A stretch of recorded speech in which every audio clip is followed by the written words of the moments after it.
we're going back to the text. We left off right where I'm going to start. I'm going to cover for you, starting with nets or networks. Ham radio networks are established for formal transfer of communications from one party to another, quite often involving third-party traffic, for the purposes of transmitting and receiving formally organized communications. Generally, that involves amateur radiograms, which are a free service that amateurs offer. And they're like telegrams, but we do it for free. And there are certain restrictions. It can't be for profit, we can't charge for it. And the purposes of the messages cannot be anything but general, personal stuff that can't be business or type communications. So amateur radio operators set up nets, and they do so by organizing and on the air, and they choose frequencies of which they're going to operate and times they're going to operate. And they define the purpose of the net. Usually this has been done generations ago. So some of these nets have been going on the amateur radio bands for as long as amateur radio has been around. And I'm talking 100 years, 150 years. Our main organization in the United States, our amateur radio lobby, the Amateur Radio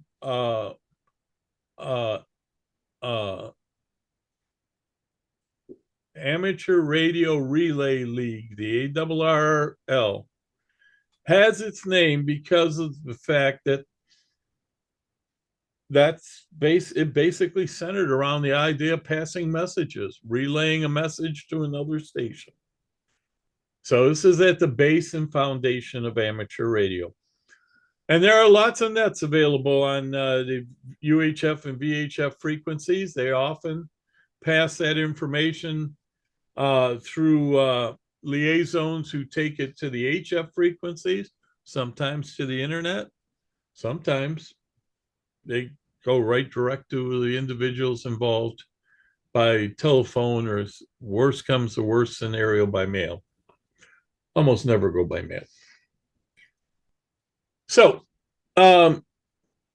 nets are very organized communications. Their frequencies are established and their times are established. Every day they go about their establishing a net by having a net control operator. That's the person who directs the net. The net control operator will organize the net by opening the net on the frequency at the time it's supposed to occur, identifying. He will read a preamble, which basically describes the purpose of the net. And he will call for stations with or without traffic. Traffic are messages to be passed. And some nets kill the time with in-between messages by having different additional purposes. But traffic nets, or nets for passing messages, are what we're talking about here. There are other networks, nets set up for people for various special interests and hobbies. There are even things like the chess net, where if you play chess real well, you can get in exchange with somebody on the air and play chess with them. There are people whose hobbies, ham radio operators, additional hobbies that they have nets to meet with. But we're going to talk principally about traffic nets. Now, traffic nets send their data as radiograms, and this is a picture of one. The radiogram has itself a preamble. On it, it specifies the number of the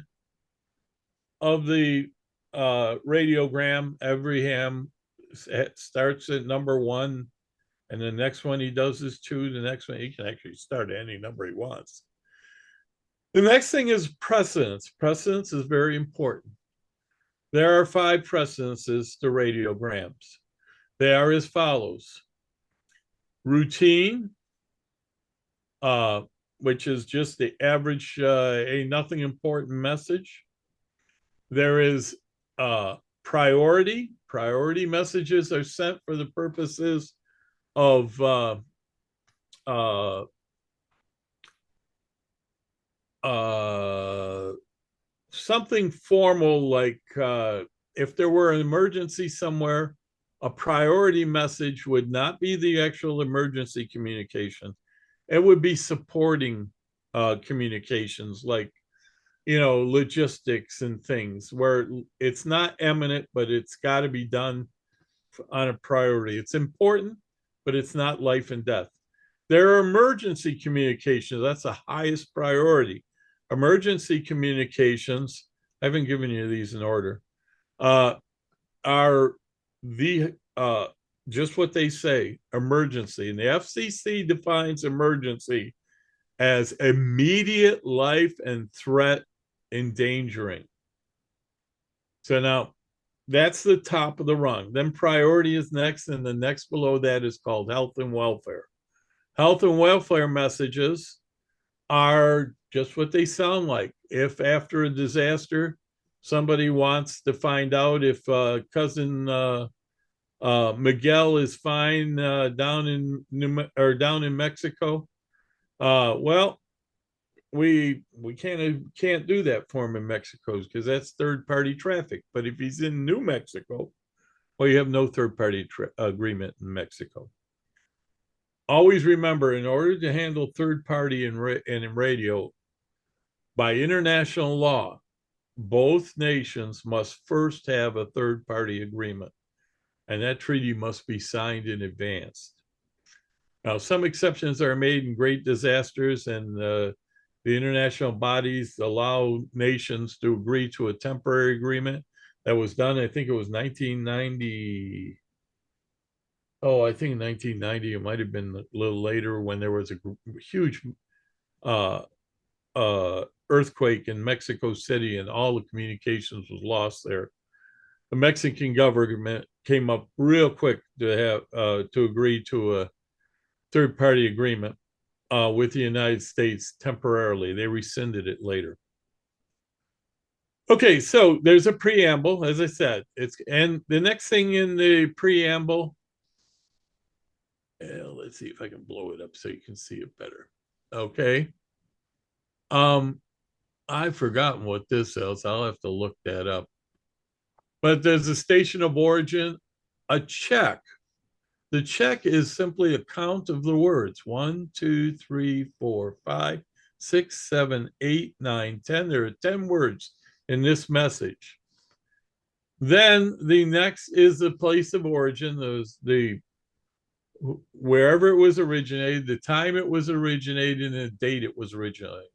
It's followed by who it's being sent to, and all the information that can be given for delivery. Then the message, or the body of the message, is entered, and there's finally usually an identification. In this case, it says Joan Smith, shelter manager, but it usually is just the ham radio operator's call sign most of the time. I'll bet it says what that other one is. I forgot. So, here we go. Okay, so it does a unique number, and I'm sorry, there are only 4 radiogram precedences. There used to be 5. I've forgotten they eliminated a useless one years ago. God, I'm old. Okay, a unique number assigned, a precedence assigned, a handling instruction, which is how it should be handled. Usually it's handled routine, but sometimes it has need for expediting and things like that. And then the station origin, the check number, the place of origin, the date and time of origin, and the address where it's uh, going to. All this is the items in the radiogram. You can go online and download the form as a file and print your own radiogram forms if you ever become active in the network and learn to use them. The guys on every network will help you through it. So, public communications services. Remember, amateur radio is not an emergency service, but we assist emergency services and we assist the general public for a lot of things. We have two primary organizations, ARES and RACES. And let's talk about they're the two largest. ARES is sponsored by the ARRL and the Amateur Civilian Emergency Services sponsors RACES. But the easier way to think of that is ARES is sponsored and it's all homegrown from the ham radio community. RACES is actually funded and run under the direction of the federal government. But no matter what, FCC rules always apply in all amateur radio circumstances, even in emergencies. In emergencies, the first rule is emergency traffic. Emergency communications take immediate precedence. But after that, that's everything else is, well, it's just good plain manners. It's called being a good ham. Okay. So we usually step aside and allow things like of lower precedence, like communiques for health and welfare, communications for priority distribution of things where amateur radio is asked to help out. Coordinating things like a local big event like a bicycle race or a charity run. That could be done by amateurs, and those are all public services. They take no legal priority. It's just good neighborly practice. The ham radio community we have now about 6 million hams worldwide and a population of almost 3 billion people. That's not a large number of us. We're a small group and we all need each other to enjoy this hobby. So remember that we have these groups. They're pretty formal, ARES and RACES, but down to this local level, it gets somewhat informal, unless they need to be in a situation. And you can join, you can cooperate. You'll find that it's somewhat rewarding, enjoyable. And they have these groups help from all sorts of things in public service. So there are some things to know. If you are going to join any of these groups, always keep in mind we're only there to assist. We don't run the show. As I said, we're not considered an emergency service. If we're helping with something like a big outdoor sporting event in town, and we're helping provide communications for the event to help coordinate things, we're there to help. We're not there to run the race or run the show, whatever it is. And you'll find it's kind of cool. Okay. There's a description in your book of something referred to as tactical communications. I got to tell you something. This is new, and to us older hams, it's crap. Okay. There is no such thing as a tactical call sign. You may use whatever communique you want when you communicate with another group, and you may think of it as tactical, but it doesn't take the place of your call sign.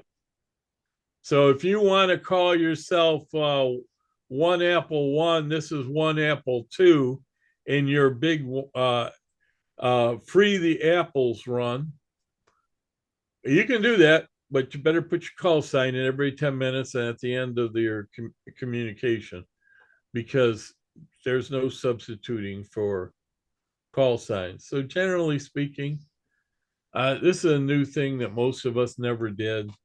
We just use our call signs. It's somewhat practical or popular nowadays by some people. Now, I want to talk about the international distress call. In the earliest days of ham radio, the international distress call was not SOS. It was CQD. Remember, we have a Q code and we have the word CQ.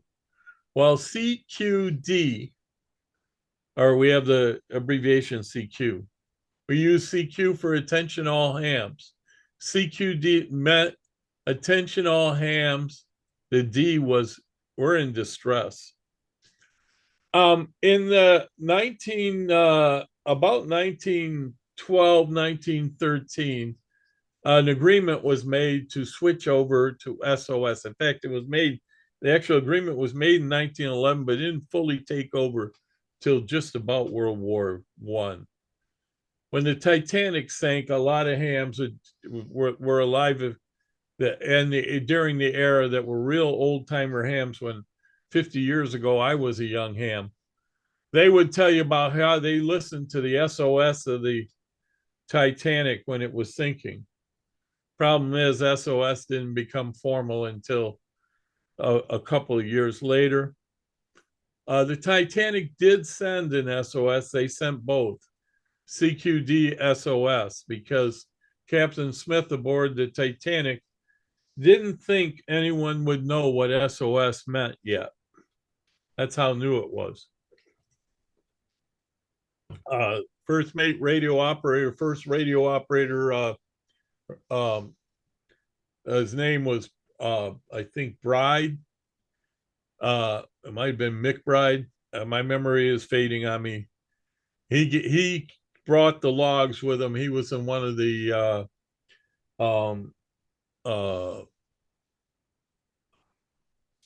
escape boats.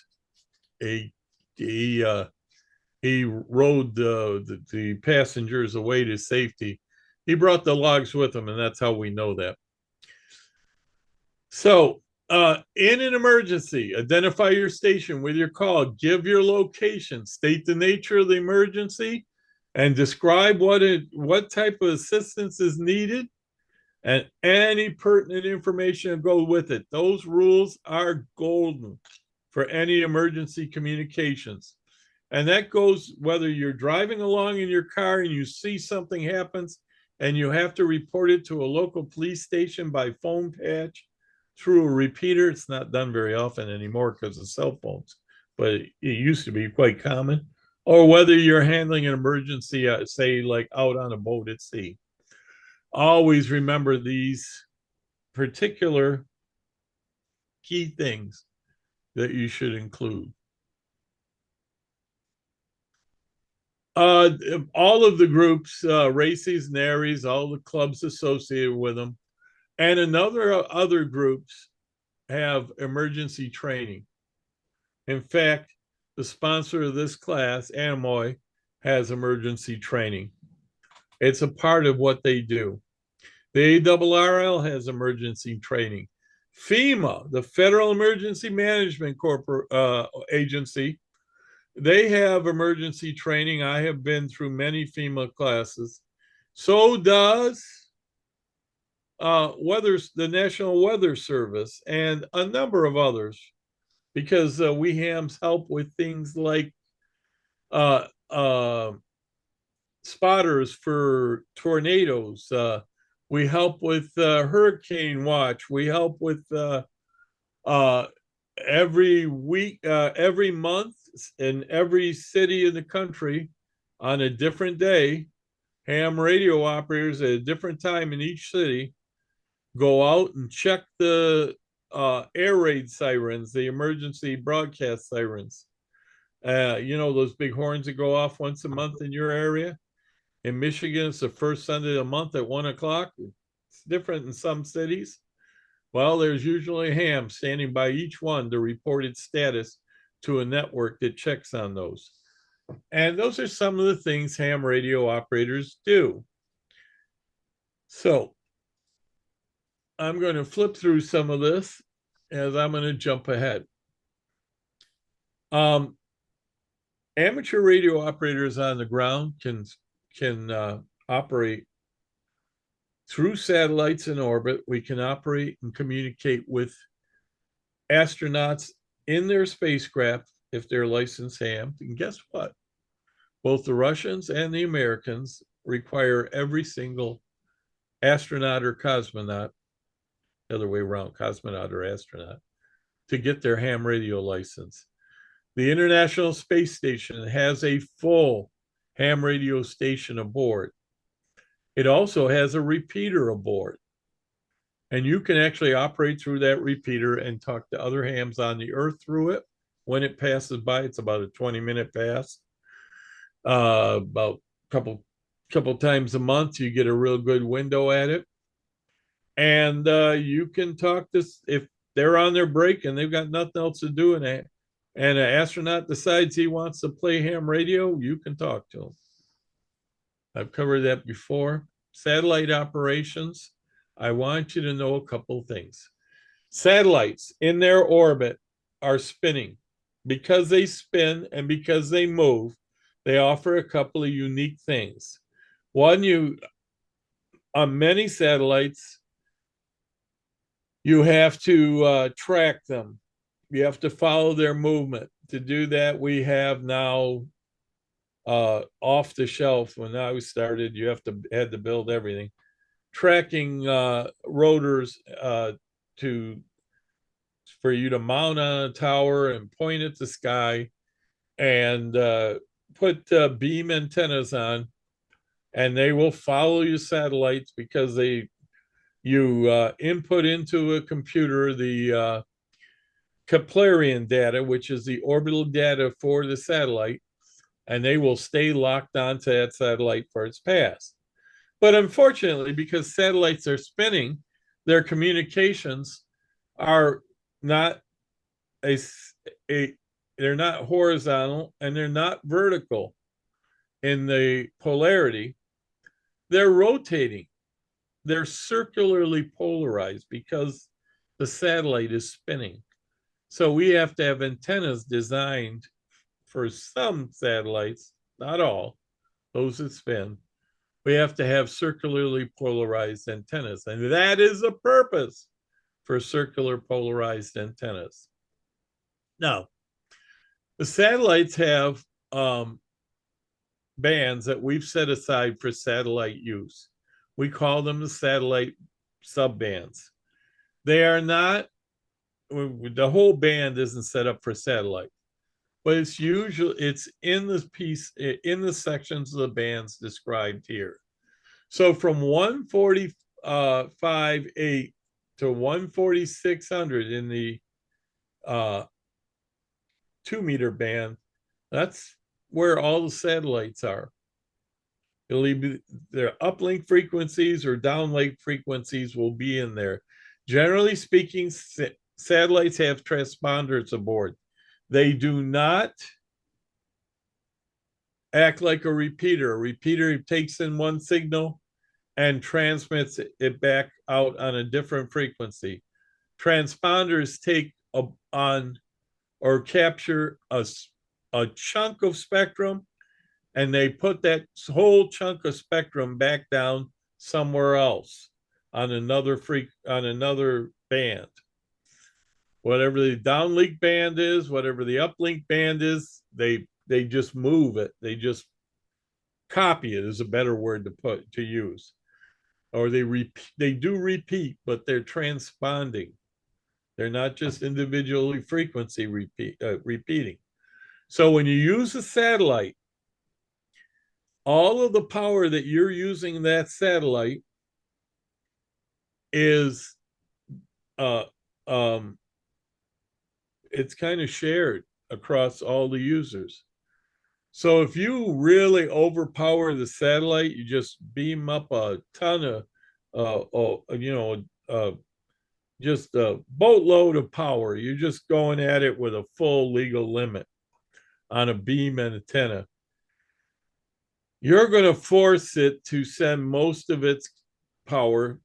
Now, it doesn't have a lot, but whatever it proportionately, it's going to send most of its power down for your communique. That will deprive the other users of the satellite because they can be working on frequencies right adjacent to you. You'll just force them to be wiped out. So you learn through experience and reading to keep your power levels low enough, just barely use what you need. And you don't need a lot of power because satellite's direct line of sight all the time. Either it's there or it's not. And this drawing here on 6.5 illustrates that. When you go transmit up to a satellite, transmit down, there really is nothing in your way. In fact, a good portion of it, there isn't even an atmosphere, or at least not much of an atmosphere. So part 97 is a definition you got to know about. It's called, what is the definition of space station? And a space station is defined as anything 50 miles above the Earth. And space operation is 50 miles above the Earth. A satellite beacon will be another question you'll be asked about. A satellite beacon, some of our satellites just send out a beacon so you can know when they're overhead and listen to them. Most of them, the beacon is so you know when the satellite's in your area. After you found it on the beacon frequency, you know that you can go on to you can look up to see what the satellites receive in uplink frequency range and downlink frequency ranges, and you can go ahead and start operating through it when you hear the beacon. If you hear it, it can hear you. And believe it or not, you can work satellites. We have satellites nowadays that easily can be worked with a small handheld beam, a 2-meter 440 beam, and a 2-meter 440 FM handheld. Although some of the satellites are designed for a single sideband.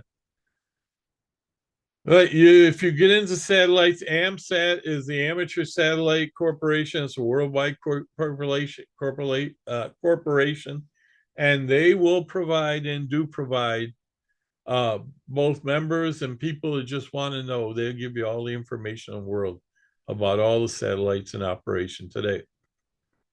The last thing that is important to discuss about satellites is they move towards you and they're moving away. As they're going around their orbit, proportionately, they're getting closer to you at some point. They reach the point where they're the closest to you they're ever going to be. And then relative to where you are, they're going to be farther and farther and farther away. That's because most of our satellites are LEOs, which is low orbit satellites. Low orbit satellites are not geosynchronous. They don't stay covering one area. So they pass by quickly as they go around the Earth. And so they come in and out. And by the way, that can cause some significant fading. It also causes something called Doppler shift. If you ever hear a race car going down the road as it's coming towards you, its frequency increases. As it goes farther away, the frequency starts dropping off. The same thing happens with a satellite. That's why we use transponders. Because as a satellite gets closer to you, the frequency keeps changing up, and as it gets further away. Now, it's not significant in the point that you won't lose everybody unless you have a special tracking radio. But there are radios that are made that can track with the Doppler shift. But you just have to every so often just tweak your uh, tuning dial as you're operating, because you'll hear them starting to get a little off frequency, and you tune a little bit, get a little better, tune, just to keep up with the Doppler shift. There are some key words they talk about there about satellites, and I'm going to begin with the first one. Apogee is the point at which satellite is farthest away from the Earth. That's its high point. I already told you what a beacon is. A beacon is a transmitter on the satellite, just so you know when it's in range. Doppler shift, I've decided for you. Okay. Most satellites are on an elliptical orbit. Elliptical is sort of egg-like shaped. Okay. And it causes it to have an apogee. And the word I'm going to throw out to you next is perigee. Perigee is the point where it's closest to the Earth. I already decided. I'm sorry. I think I said 50 miles. The space station's defined as 50 kilometers above the Earth. I apologize for that. And fading or spin fading, I kind of described you. Your satellites rotate, and that will cause spin fading, fading in and out because of the spin. Circular polarization minimizes that. There are tracking programs, and there's nothing I can tell you about them more than what the book basically says. Follow the book. I'm going to move right to chapter 7. We're going to get through chapter 7 real fast, because chapter 7 is all about basically the organization of the rules, I've covered a lot of this already. The amateur radio mission, the types of licenses, so on and so forth. So let's dive into it. In terms of licenses, the license nowadays in the FCC's rules and regulations is for the term of 1 year. That's not what they're going to add. That's what they mean by term, but I want you to know that your license will need to be renewed every 10 years. And today, just so you know, covering this ahead of time, once you pass your test, you will be given a call sign.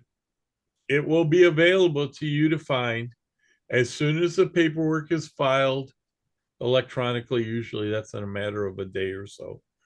And as soon as the FCC gets verification that you pass the test from your volunteer examiner group, you will have a call sign issued that you will find usually the next day or within a couple of days. Used to take us 6 months. And in the old days, you had to wait for it to come in the mail. Today, once you find it on there, on the URL, the amateur radio, the FCC portion of the URL, the amateur radio portion of the FCC URL user, I think that's what they call it. Anyways, on the FCC website, you can monkey around, you'll find it. You type in, it's pretty helpful. You can find your way through it. And once you find what your call sign is, you are a licensed ham. You will be able to download and print your copy of your license, which you should do. And you should sign that copy and keep it at your station. And there's a copy that will be available or included that you can fold and put in your wallet. I recommend laminating it. Why sign it? Well, the reason you want to sign it is so that if you ever have somebody question whether you're a licensed ham, it looks more official once you've signed it. I don't know if there's any requirement that you do or don't. Okay. The agency, of course, that rules or regulates ham radio in the United States is the FCC, the Federal Communications Commission. Just about every nation that has amateur radio, well, everyone that does have amateur radio, has some organization, some ministry, or whatever they term it, to regulate whether it's the Ministry of Communications or whatever in other countries. Here it is the FCC, Federal Communications Commission.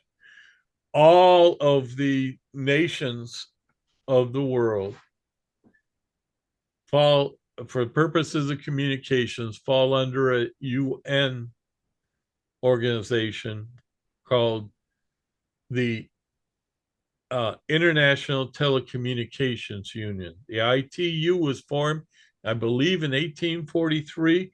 It is the world's oldest international organization. It was rolled into the UN when the UN formed, and its rules and regulations tell the nations of the world how and what they may use radio frequencies for. Those nations' agencies subdivide it further, and that's where we stand. So, as a ham, you must abide by all the rules of the FCC and all of the rules of the ITU.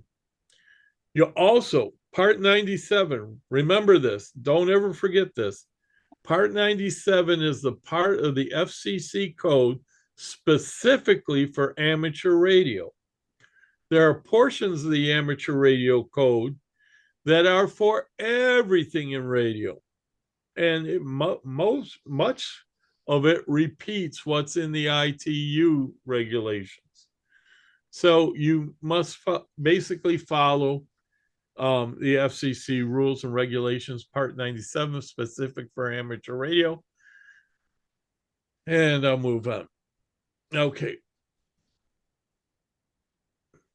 The purpose of the amateur radio service originally was for, well, purpose or mission, as they used to refer to it, is down in this segment right here.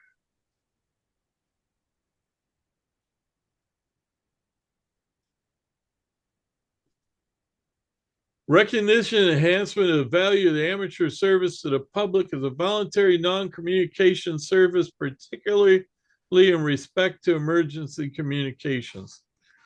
That was originally what was the statement.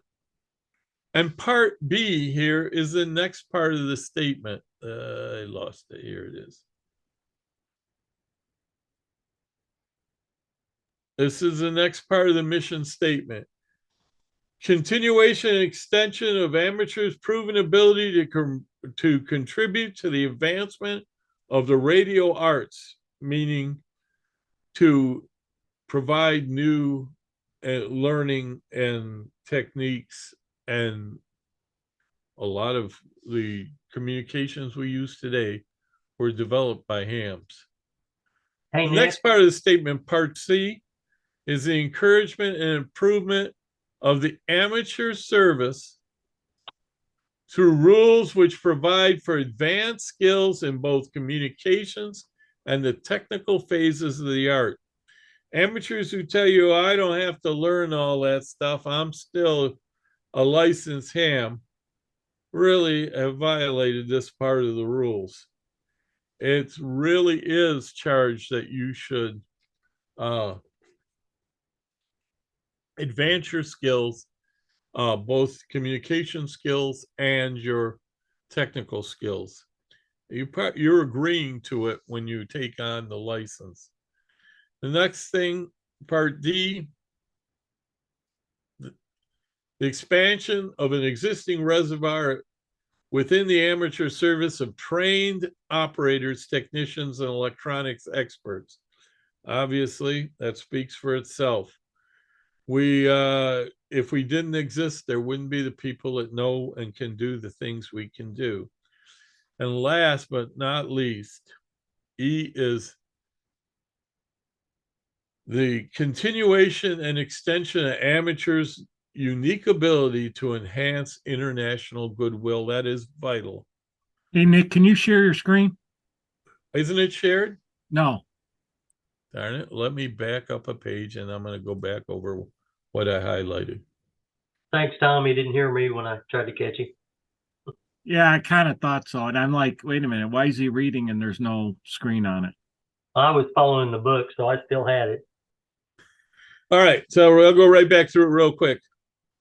The fundamental principles of amateur radio, purpose of amateur radio, I mean, is recognition and enhancement of the value of the amateur radio service to the public as a voluntary, non-commercial communication service, particularly with respect to providing emergency communications. B, continuation and extension of the amateur's proven ability to contribute to the advancement of the radio arts. Isn't it amazing that I actually kind of know these almost by heart? C, encouragement and improvement of the amateur service through rules which provide for advanced skills in both communications and technical phases of the art. D, expansion of the existing reservoir within the amateur service of trained operators, technicians, and electronics experts. And E, continuation and extension of the amateur radios of amateurs' unique ability to enhance international goodwill.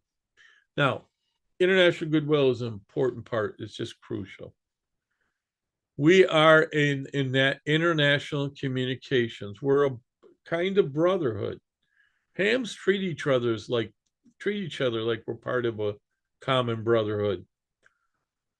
And a trip to Wyoming one year, I went and visited a local rancher whose property is closest to the main road where my property, I have to pass through his ranch to get to mine.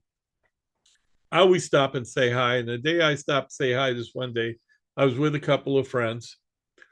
And the guy's father, the rancher's father, happened to be there. And he was one of those guys that doesn't like to deal with outsiders. So I tried to be polite and say hello, but he just ignored me. And I understand that. Some people are like that. Well, as I started to walk away, I looked and saw his car and I saw ham radio plates on it. So I walked back up to the older gentleman and I said, by the way, my name is Nick. I'm NHGIR. And all of a sudden, we had the greatest conversation in the world. Later, my two friends said to me, we don't get it. That guy didn't want to give you the time of day. He acted like he didn't want anything to do with you. The minute you told him you were a ham radio operator, he acted like you were his best friend. It's kind of the way ham radio operators work, most of us. So when you join this community, which you will be doing very shortly, you have what the book refers to as an international passport to friendship. And it's a valuable thing. I have amateur radio friends around the world, people I've known, talked to for years, people I've watched their families grow. I've watched children be born, raised, and die in discussions over the years. I've lost a lot of good friends, and I've made a lot of new ones. Always. That's one wonderful thing about amateur radio operators. Now, types and classes of the license. First of all, when you get your license, you're going to get two licenses. The first part of the license is your operator license. It defines what privileges that you have. Second part of the license, that's your primary operator license. Second part is your primary station license. And your station license is what gives you permission to turn on the transmitter. So basically, where your transmitter is going to be is a part of that station license. Now, you can, of course, operate mobile and you can operate portable, which means away from your station. Mobile being moving around in the area of your station. Portable technically means being some considerable distance. You may be in motion, you may not, but you're someplace not at your home station or not even close to it. But your primary station has to have a location. The FCC demands it. You have to tell them where you're setting up your station. Close enough so that they have to ever knock on your door, they will find where you're operating from. Every nation in the world requires this, and it has something to do with they don't want clandestine transmitters anywhere that belong to people who are doing nefarious things. There are 3 FCC classes of licenses currently available. The first and the one you're studying for is a technician class license. It offers full amateur privileges, 50 megahertz and above, and some limited frequencies below for Morse code, and there's a little segment of phone on 10 meters. But it is the vast majority of our frequencies. Which of the following is required for each club license? Oh, I didn't cover. I never mentioned this. Amateur radio clubs can get their own license, and that license is usually used for special events and things. But in order to do that, to be considered a club in the FCC, it has to have 3 members. 3 or more members are required. Now, you can form a club with your friends if they're all hams, if you get 3 of you together. But if one of them dies, you're no longer a club, I guess. So, when your license is issued, it'll be, of course, electronic. And when you print it, there will be a portion that is the operator license and the station license. But that's a technical formality. This is your station license. This is what it will look like when you look it up. This is your operator license. You can cut this one out, a copy you print, and put this in your wallet. This one you put at the station location. And it technically is station license and operator license. The station license says the official address of your station and the data grad and everything else. But the operator license is, again, it will state your address and everything else, but this is the one that actually gives you your privileges for where you may operate on the air. Okay? Technically, that's the way government looks at things weird sometimes. I've already told you about as soon as your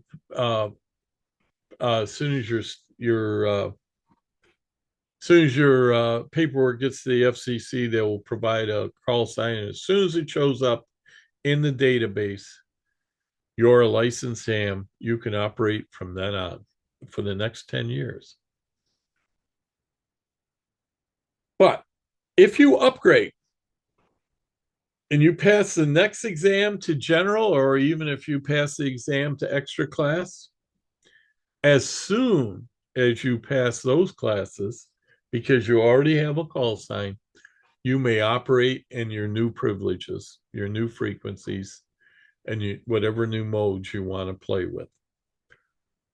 When you do that, you're supposed to, until the data hits the database and the database is updated with your new privileges officially, you identify your call sign with an extension, either AG or AE for amateur general or amateur extra. So if it were me and my call is N8GIR and I were still a technician, then I would operate N8GIR/AG if I just passed my general, or AE if I just passed my extra.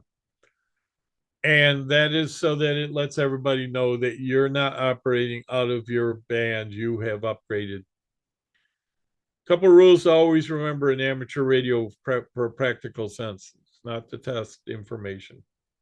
When you're new, brag about it. Let everybody know you're new. Tell everybody you're new.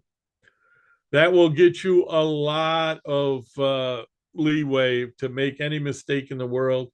And guys will gladly help you through when you make a mistake and you're new. It also opens a lot of doors. Hams love to talk to new hams. I've already covered this, but what I didn't tell you is to pass a technician class license, you have to pass FCC Element 2. Element 1 used to be for novices. They've done away with the novice class. Element 2 has 35 questions. You got to answer 26 of them correct. To pass the general exam, you have to pass Element 3, again, 35 more questions, and you have to get 26 of those correct. The amateur extra exam nowadays has 50 questions, and you have to pass 37 of them. It is all doable. I am proof of that. Okay. If you pass the amateur extra or general, you can become a VE, a volunteer examiner. But if you're a volunteer examiner with a general, you cannot give an exam. I think you can only give exams for technicians. Um, uh, if you're and volunteer examiners have to work in a group with other volunteer examiners under the coordination of a volunteer examiner coordinator. And they are assigned for every area, and they have groups, they have their own meetings. And it's another thing you can volunteer for if you're dedicated to help the amateur radio community as a whole. Okay. So I already told you about renewals once every 10 years. And in that 10-year time, you must either fill out FCC Form 605, which you can download from the internet, or you can just go on the internet and fill out the form electronically. Just go to the FCC website, Google renew my amateur radio license, and it'll basically walk you through it. You need to do that something like within 90 days after before your license is about to expire if you're going to do it online, and even if you're going to do it by paper. And I think pretty soon they're going to eliminate doing it by paperwork. So it's all going to be online. The FCC requires, because of this, that you have a email address that you provide to the FCC. Whatever email address you give them, keep it for the rest of your life. Or if you ever have to change your email, send a change of that. Go onto the website and change that. Because if the FCC ever has to try to get a hold of you, and they get the mail demon that says your email's returned, you're not at that email address anymore, the FCC will cancel your license immediately. They call their system, ULS, Universal Licensing System.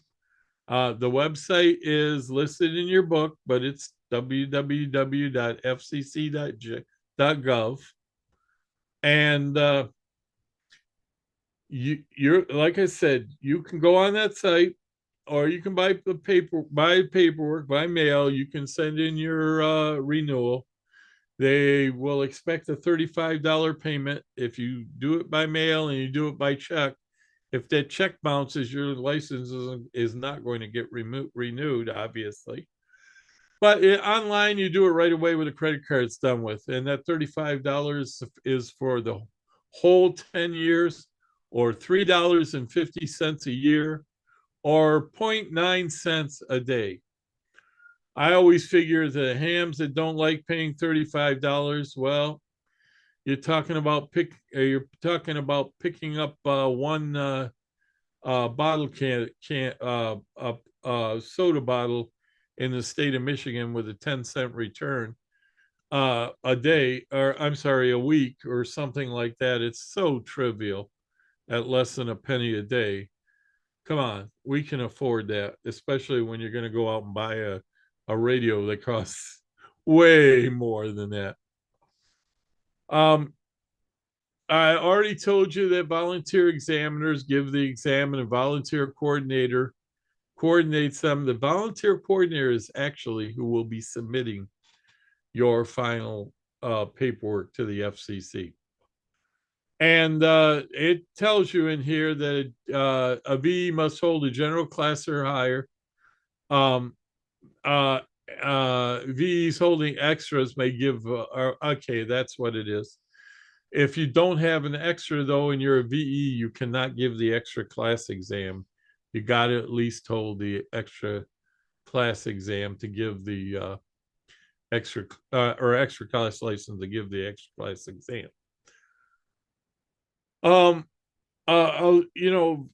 VEs, a technician can't become a VE because he's got to have, well, that's just the way they worked it out at the FCC. It used to be generals couldn't give it either. But you can volunteer to assist VEs. Great way to learn more and hang around hams that know more than you or me is to volunteer to help the VEs. And you become a ham, you'll get the exposure with the people around you to know and learn how to do that. To take the exam, you go to a volunteer, you make an appointment at a volunteer exam organization, or some offer walk-ins. And when they offer walk-ins, it's usually at like a club, like Swap and Shop, or they have them every month or every 3 months at a local school in the evening, or they have something like that they work out. They a location, a place, and everything. They usually VEs all arrange, and they're going to charge you. Not always, but sometimes the VE charges. They can only charge you, I think, at the most $12, but I'm not sure. It's just enough to cover the cost of paperwork. And when you decide where you want to take your test in the last class, I'm going to cover that with you. You just find out from them what they ask for. I'd be surprised most of them don't charge a penny. They're not in it for the money. They're never going to get rich on it. Okay. And after you pass, the BEs will fill out electronically, or if they're still doing it by hand, a paper form 605, and the SE or CSCE, which is their certificate of successful completion of examination. It's for their purposes. They'll give you a receipt copy. They'll give you a copy that says you passed or failed. And it's kind of a formality, because once they send their copy off to the FCC, you're good to go. Now, a completion certificate of successful completion of examination is good for a year as proof that you've passed one or more of the elements. It really doesn't imply anymore that it's good for 365 days, because VEs send them in automatically. But in the old days, when you also had a Morse code exam to take, sometimes you could pass the written test and get the certificate of successful completion of exam, but you didn't pass the code test. So when you went back to try the code test again, because your written exam was good for a year, you could go back and not have to take it again. Okay. Technician bands, I've already told you, are primarily we operate in the ITU region 2. All ITU has defined the regions. I've said this before in the class, as regions 1, 2, and 3. We are in region 2. In region 2, we have 6 meters, which is 50 to 54 megahertz, 2 meters, which is 144 to 148 megahertz, and the rest of this chart, 7.2. Be very familiar with this. This is important for you. And if you're in doubt, now, how do we come up, Jeff, with 6 meters from 50 megahertz? Well, the speed of light divided by the frequency is the wavelength. 6 meters describes the wavelength. If we take speed of light, which is 300, divided by 50, you get 6. Our bands are just roughly, what the value is. They're not based on an exact frequency, but that is how we come up with them. So that is the 605 form. Is it? Yeah, that's the 605 form. And that the VE from the ARRL will be filing for you if you take a ARRL testing session. There are others. And the book covers about how to get the form. You can get it by asking them to mail you one. You really want to wait a long time if you're going to do that. Okay. I recommend that you follow this advice right here. Once the forms are processed, how to go to the website. It's all right here. And follow the directions. It's easy to do. Okay. What happens if the FCC is unable of contact you by mail? I've already told you that they will suspend your license, and possibly revoke it, because you are expected to maintain that means for them to electronically communicate in the future. The FCC has intention of doing away with any of its mail services. Which of the following can be a result of a revocation of it? And it's all the same question that pertains to the fact that if you haven't followed, when you read that question on the exam, it follows that you got to have your proper you got email address. Now, this is where I'm going to talk to you about something. A lot of hams know that 40 years ago, the FCC changed its rules and said we don't have to log everything we do. But Part 97 says that the FCC at any time can demand to inspect all records and logs of your station. The reason you should keep a log is to protect yourself. It's very rare that the FCC ever does. But a log is legal document, binding as heck, because it's almost impossible to forge a log after the fact. And a log answers a lot of questions about how well you operate, what you're doing, whether you're doing anything illegal, whether you're trying your best to do everything right, and so on. So keeping a log is important because at any time the FCC has the right to inspect your station and all of its records and logs. And since you don't really keep records, your logs would be the only ones if you kept them. In the old days, we had to log everything, and it included every contact we made, every time we turned on the radio to test the transmitter, every time we did anything like buy a new piece of equipment and put it in the station. We had to keep that all written down in a log. Well, we don't do that anymore. But if you keep a log of your QSOs and so on and so forth, it's a documented proof, sort of like an alibi. Okay. Frequencies and modes and your privileges. Well, they're defined in your book on what modes and what frequencies you operate. This is a chart in your book. I think in the beginning of class, did I not tell you guys the one to get that's the nice color full color chart of all the frequencies? And so just pay attention to them. Now, I told you that there are frequencies in the HF bands that technicians may use, but they are CW only privileges. This is a carryover from the days of novices. All technicians had to originally pass the same 5-word a minute CW class. And this portion of the band of each band was originally designated as novice frequencies. And so technicians can still operate them in CW, but you have to teach yourself CW.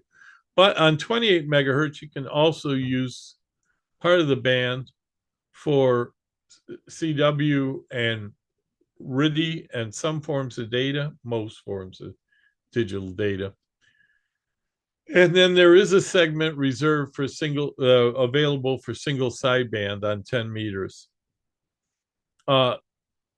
Believe me, I know a lot of guys nowadays are not going to learn code, but if you ever choose to, and you're still a technician, my experience is by the time guys decide to become code, they're already generals. But if you do, you can operate in those areas, but you're limited to 200 watts peak to peak on any of the HF bands where you have privileges, and that is a test question.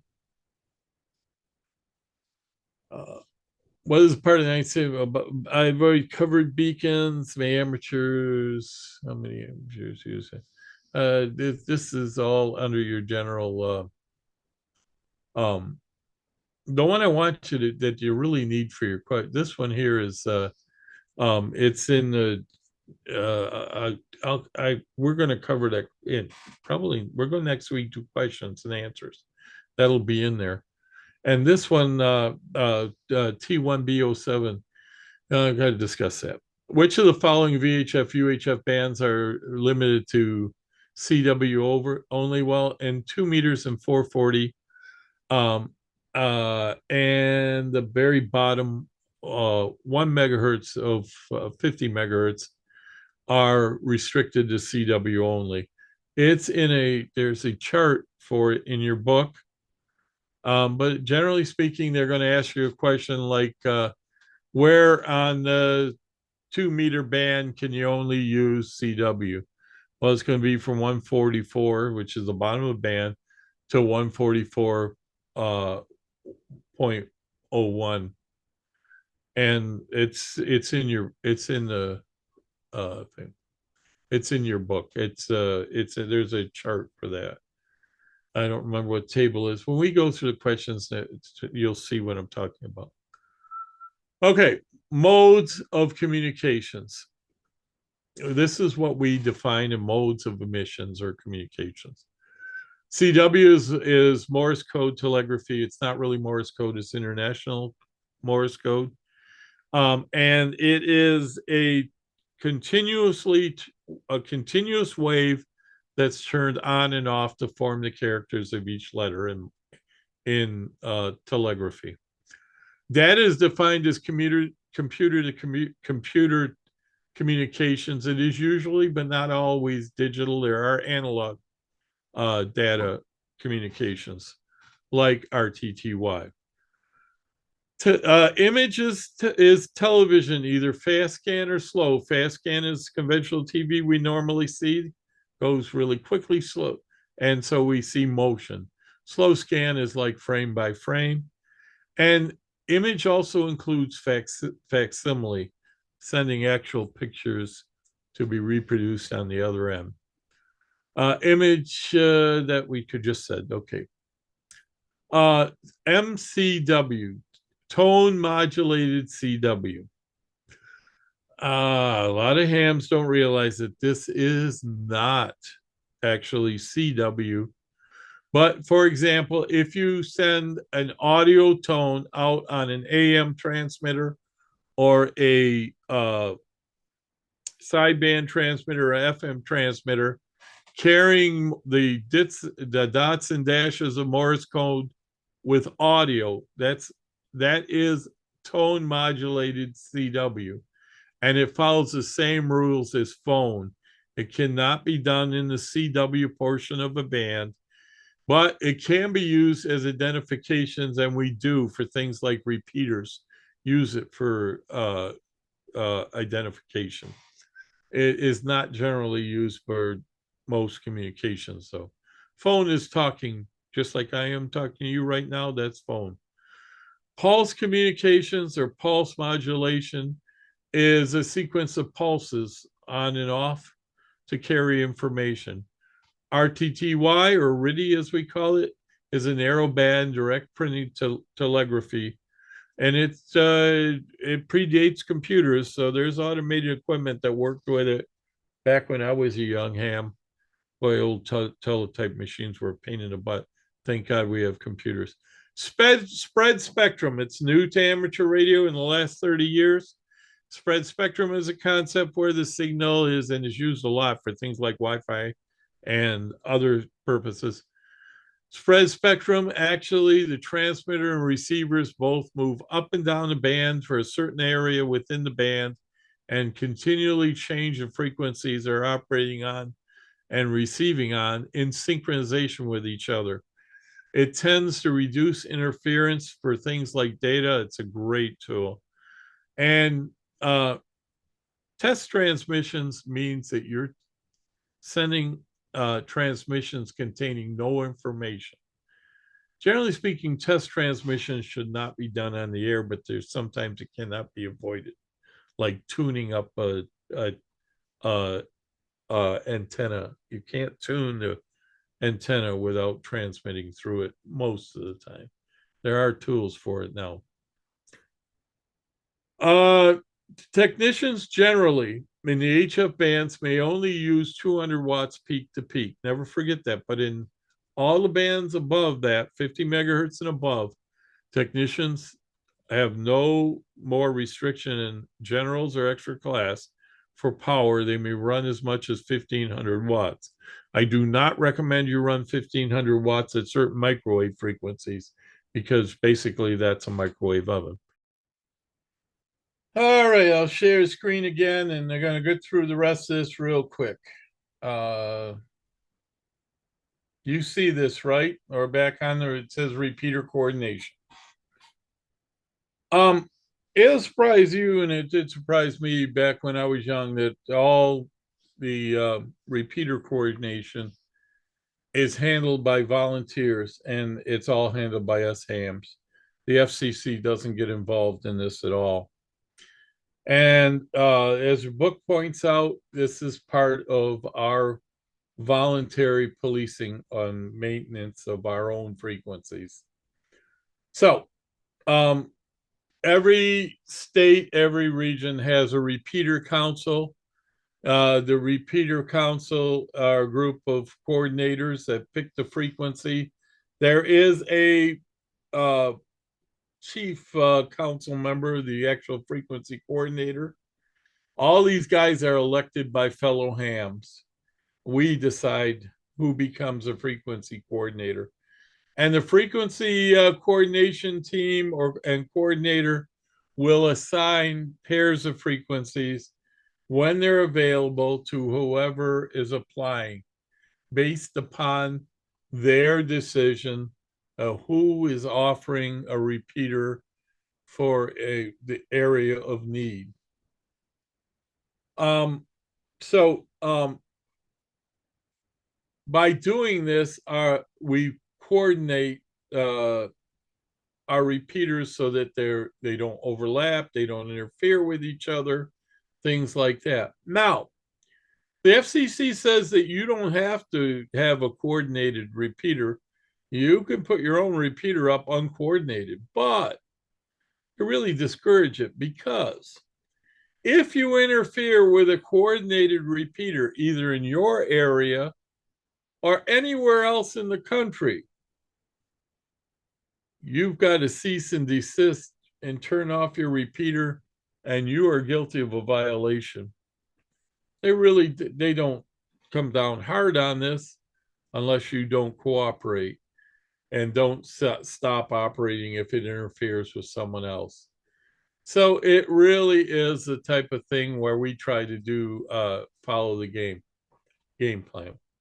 The ITU, I covered to you what the ITU is. The book describes it very well here in section 7. The ITU is defined 3 regions of the world, and they allot different frequencies for different purposes in all 3 regions. Know this, because sometimes ham radio operators operating on a band that we have privileges on, they operate in the same band, but their privileges are a little different than ours. So maybe they can go a little higher or a little lower in frequency than we can. That does not mean that we can go up there or down below our allocations to talk to them. Now, there is a trick. sometimes we can talk to them by answering them back on a frequency that is in our range. And if they happen to be listening to it, we can work split or duplex. You are us on one frequency and them on another, but that's a rare exception and it's hard to work out. Permitted communications. Amateur radio operators are only permitted to talk to other licensed amateur radio operators, and it's your responsibility to make sure that you are talking to a licensed amateur. You are not allowed to talk to somebody on the air that you know is not a licensed amateur. And that includes you can't get on the air to tell somebody that, hey, you have to be a ham to be on this frequency. Technically, you can't even give that piece of advice on the air. You can get away with it by if there's another ham on the frequency and say, I'll bet that guy doesn't know that you have to have a license to talk to us and we can't talk to him. But you can't talk to that person directly. And that's international law. The ITU requires licensing for transmitters. Now, next, as an amateur radio operator, you may not communicate with any country that doesn't have amateur radio operators or which your country or their country prohibits communications via amateur radio. Currently, I think there's only 2 nations in the world that meet that spot. Might be only one. I know for sure it's Cuba. No, not Cuba. North Korea has no ham radio operators. One of the other smaller countries doesn't have any ham radio operators. But generally, we can talk to most every ham in the world.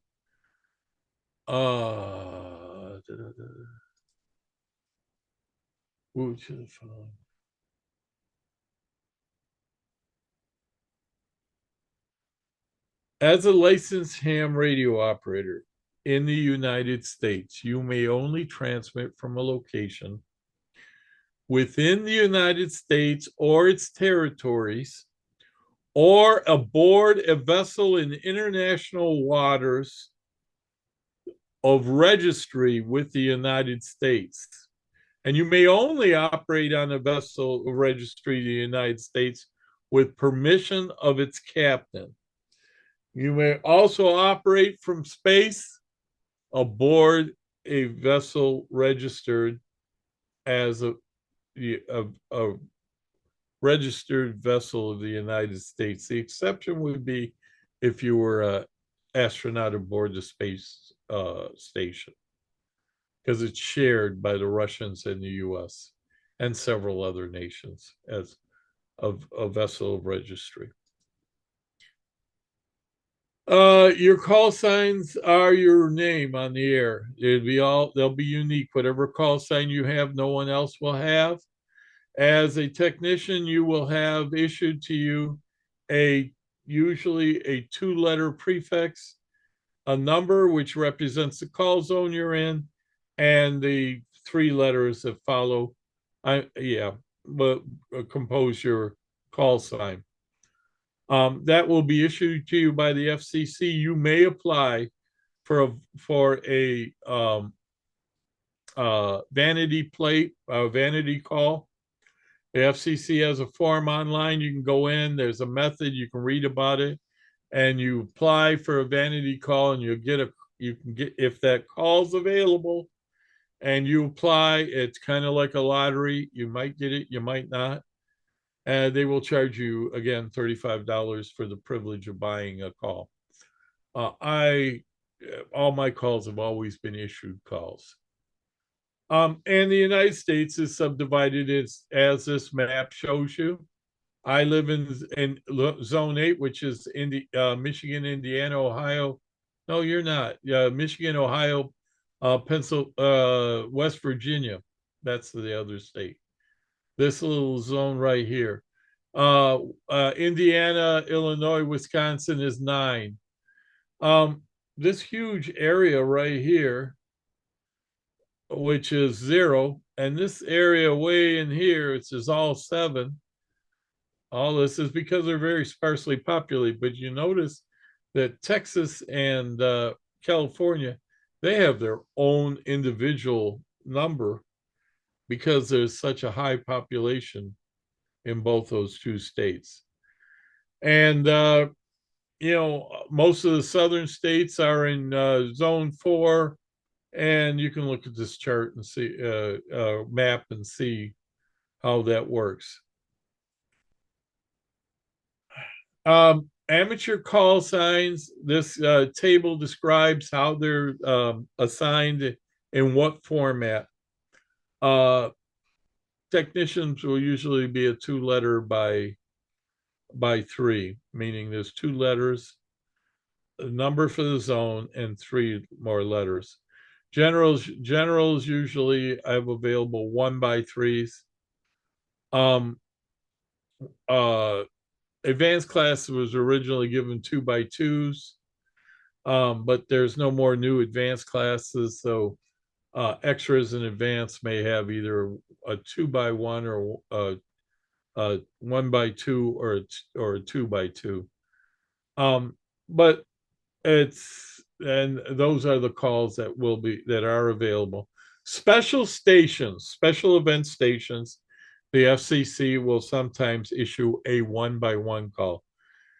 It's a little confused by 1 by 1 because nobody expects such a short call, but no individual ham has a 1 by 1 call to my knowledge. I already gave you a quick rundown on the vanity calls.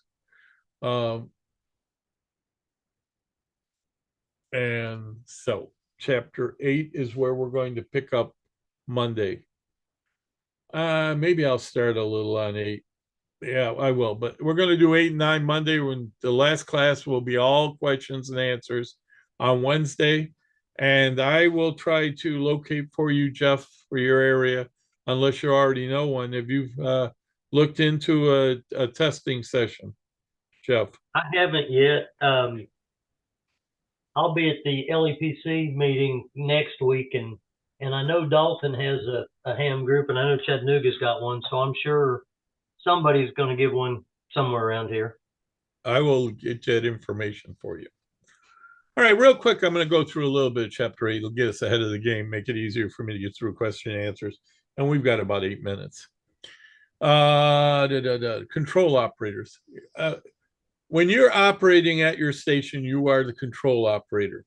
If you allow someone else to talk on your station, you're still the control operator. Control operator is responsible for everything at that station. Remember that. Control operator must have a license. He may only operate within his privileges of that license. And he's responsible for and must be in control of everything, every transmission from that station. The control point is a point at which the control operator is in control of the station. Now, stations can be operated on a remote control, but the control point is wherever that control operator is remote controlling that station. If you operate a station, say on Echolink, you'd be operating someone else's station. That station is licensed to his station location license, his station license. But when you go on and use his station, you are the control operator. So you are responsible for that station and any mistakes you make. I'm going to assume you don't make them. You don't make them intentionally. When you're operating in another person's station, you have 2 ways in which you can operate that. Within your own privileges, you may operate as control operator. You just can operate, and even though you're sitting at his station, as long as you're in the bands and the modes that you have permission to operate, why then you are free to operate as normal. But if he has a higher class license and you want to operate in spectrum that you don't have privileges to, then he becomes a control operator. and really you are a guest operator under his control. Works out fine. It doesn't cause a lot of problems, but the operator of record is the control operator, and the control operator is the one that has a license for the privileges. Identification, I always tell you about this. You have to identify in the air in the mode of which you're operating. If you're operating in phone, you should identify in phone. If you're operating CW, you may identify in CW. The only exception to this rule is you can always identify in CW. And it's acceptable to use modulated CW on a phone band because that's might be CW, but you can send your call sign that way as well. So I don't know if I've covered this before, but I often tell you when you get your amateur license and you call CQ or you give somebody your call, it's often helpful and preferable for the first time to give it phonetically. There's an international set of phonetics recognized: Alpha, Bravo, Charlie, Delta, Echo. I can't remember the alphabet. Gosh, I'm having a great day. It's in your book. Learn it because it's important. Try to stay with standard phonetics. I know a lot of hams like to give cute phonetics, but that can be confusing to foreign stations. And remember, you want to be goodwill all the time. I've heard foreign stations also use strange phonetics, but you have to remember that not everybody in the world speaks good English. So they may not know what every English word is that you can dream up. And I have a local ham that his last three calls, or the last three letters calls, is KRS. And he identifies as can't remember stuff. Well, can't starts with a C. That's not a great phonetic for a foreigner. So keep that in mind. You are not required, though, to use phonetics. It is encouraged. You may, there's a question on one T1D11. When may an amateur station identify, not have to identify in the air? Well, when you're operating something remote control, like a remote control airplane using AM frequencies, you don't have to identify. Otherwise, you're required to identify every 10 minutes during a communication at the end. But you should also identify at the beginning because the amateur is not legally supposed to talk to you unless he knows you're a ham, and he can't know you're a ham if you don't identify when you first start the transmission. And that's why we do it. It's not required specifically in the law, but it is required because of the way the rest of the law reads. Okay, so remember, you need to identify once every 10 minutes. At the end of the transmission, you should identify at the beginning. The exception would be if you're talking to a ham that already knows you and he knows darn well you're a ham, then it really doesn't matter. And you identify in the mode in which you're transmitting. So here you go, and jump ahead of that. Tactical calls, I already covered that. We talked about that in the other section. It's basically the same thing.